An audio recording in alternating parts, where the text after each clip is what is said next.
একটা মেয়ের ১১ বছরে বিয়ে এবং ১৩ বছর বয়সে সেই মেয়েটির বাচ্চা হয় এবং এরই ভিতরে মেয়েটির সেই অবস্থান থেকে মানে সেই স্বামীর কাছ থেকে ছাড়াছাড়ি হয়ে যায়। আসলে এখানে মূল বিষয় হচ্ছে মেয়েটির যোগাযোগ হয় সামাজিক যোগাযোগ মাধ্যমে, যার মাধ্যমে তাদের ভিতরে একটা সম্পর্ক তৈরি হয়, সেখান থেকে তারা পালিয়ে গিয়ে বিবাহ করে। এখন মূল বিষয় হচ্ছে সবথেকে প্রথম যে দোষ, সেই দোষটা হচ্ছে তার পরিবারের। তার পরিবার এই অল্প বয়সে যে একটা মেয়েকে একটা স্মার্টফোন হাতে কিনে দিয়েছে এবং দিয়েছে এবং সে ব্যবহার করতেছে, মেয়েটা যে কি পর্যায়ে ব্যবহার করতেছে, কি করতেছে না করতেছে, এই বিষয়গুলো কোনোভাবে তারা খেয়াল রাখেনি। এখন দেখা গিয়েছে যে তাদের যে সম্পর্কটা হয়েছে, হওয়ার পর তারা পালিয়ে গিয়ে বিয়ে করেছে এবং একটা সন্তান হয়েছে। আমাদের বাংলাদেশে বাল্যবিবাহ দেওয়া নিষেধ এবং যদি দেওয়া হয় তাহলে দেখা যায় যে পুলিশ প্রশাসন গিয়ে সেই বিয়েটা নষ্ট করে দেয় এবং আটকে দেওয়ার চেষ্টা করে। কিন্তু আমাদের এই দেশের জনগণ এবং পরিবারে যেসব বাবা মারা আছে তারা গোপনে গিয়ে বিবাহটা দিয়ে থাকে, তখন কিন্তু তারা ইচ্ছাকৃতভাবে বিয়েটা দিয়ে থাকে। এখন যে বিষয়টি হচ্ছে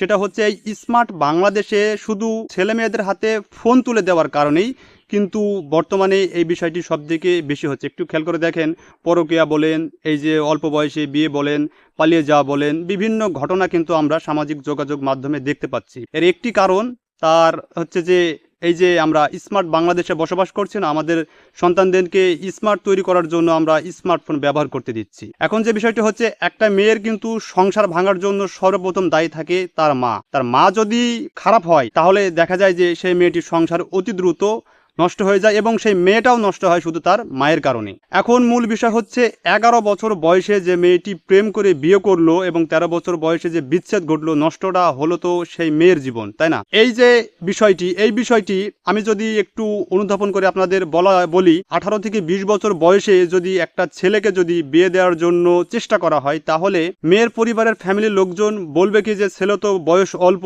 এখনো তো কাজকাম কিছু করতে পারে না, তাহলে সেই ছেলেটা কি করে খাবে? কিন্তু ওই একই বয়সে যদি একটা ১২-১৩ বছরের মেয়ে বিয়ে দেওয়ার জন্য তার পরিবাররা টেনে নিয়ে বেড়াবে যে এই মেয়েটাকে বিয়ে দিতে হবে। কিন্তু একজন ১৮ থেকে ২০ বছর বয়সে একটা ছেলে কি কখনো ইনকাম করতে পারে না। তার কিন্তু বিয়ে দিতে চাইলে কিন্তু আমাদের এই সমাজে বিয়ে হবে না। কিন্তু অল্প বয়সে যেসব মেয়েদের বাল্যবিবাহ মানে ১৮ বছরের নিচে বয়স, তাদের কিন্তু বিয়ে দেওয়া সম্ভব না বা দেশের আইন অনুযায়ী নিষেধ। তাদেরকে কিন্তু বিয়ে দেওয়ার জন্য এইসব পরিবারের লোকজনও খুব আগ্রহী এবং ছুটে বেড়াবে। এখন যে বিষয়টি হচ্ছে যে এই ২০ বছর বয়সে কি একটা ছেলে কি ইনকাম করতে পারে, কি সে কি লাখ লাখ টাকার মালিক হয়?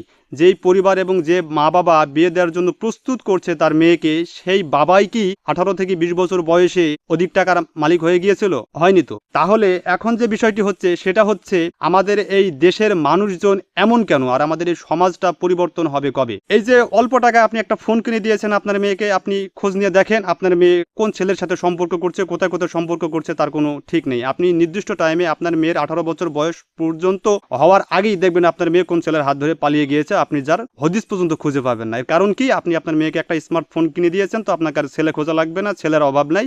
দেশের অধিকাংশ ছেলে আপনার মেয়ের পেছনে লাইন দেবে, এটাই হচ্ছে বাস্তব কথা। কারণ এই যে ১১ থেকে ১৩ বছর বয়সে একটা মেয়ে বিয়ে করছে, পালিয়ে যাচ্ছে, এই যে একটা অবস্থা, এটা কাদের জন্য তৈরি হচ্ছে? আপনাদের মতো মানে অশিক্ষিত, মূর্খ এবং কুসংস্কার প্রকৃতি মানুষের মানে পরিবারের জন্য। আসলে ছোট ছোট বাচ্চাদের এই যে মন মানসিকতা এবং তাদের জীবন নষ্ট করার জন্য দায়ী হচ্ছে আমাদের দেশের অধিকাংশ পরিবার। তা না হলে এই অল্প বয়সে ১১ বছরের প্রেম, তা দেখুন প্রেমটা হচ্ছে কিভাবে? সামাজিক যোগাযোগ মাধ্যমে। এই যে ফোনটা, স্মার্টফোনটা যদি আপনার বাচ্চাদের হাতে যদি না থাকে তাহলে তো এইরকম একটা দুর্ঘটনা ঘটতে পারে না, তাই না? তো আসলে পরিবারকে এবং সমাজকে সচেতন হতে হবে এবং বাচ্চাদেরকে ফোন থেকে দূরে রাখতে হবে। আমি তো আর অল্প দুঃখে বলি নাই যে আপনারা যে বাচ্চাদের হাতে ফোন দেন, এই ফোন দেওয়ার কারণে দেখুন আপনাদের বাচ্চারা নষ্ট হবে। ছেলে সন্তানগুলো গেম খেলছে, গেম খেলার কারণে দেখা যাচ্ছে তাদের পড়াশোনার ক্ষতিগ্রস্ত হচ্ছে এবং মেয়েদেরকে দিচ্ছেন, ছেলে মেয়ে উভয় ক্ষেত্রেই আপনাদের এই যে ক্ষতিগুলো হচ্ছে না, তার একটাই মূল কারণ আপনারা বাচ্চাদের হাতে ফোন তুলে দিচ্ছেন। ফোনগুলো যদি না তুলে দেন তাহলে আপনাদের বাচ্চাগুলো পড়াশোনাও হবে এবং তাদের ভবিষ্যৎও উজ্জ্বল হবে। এটাই হচ্ছে বাস্তব কথা।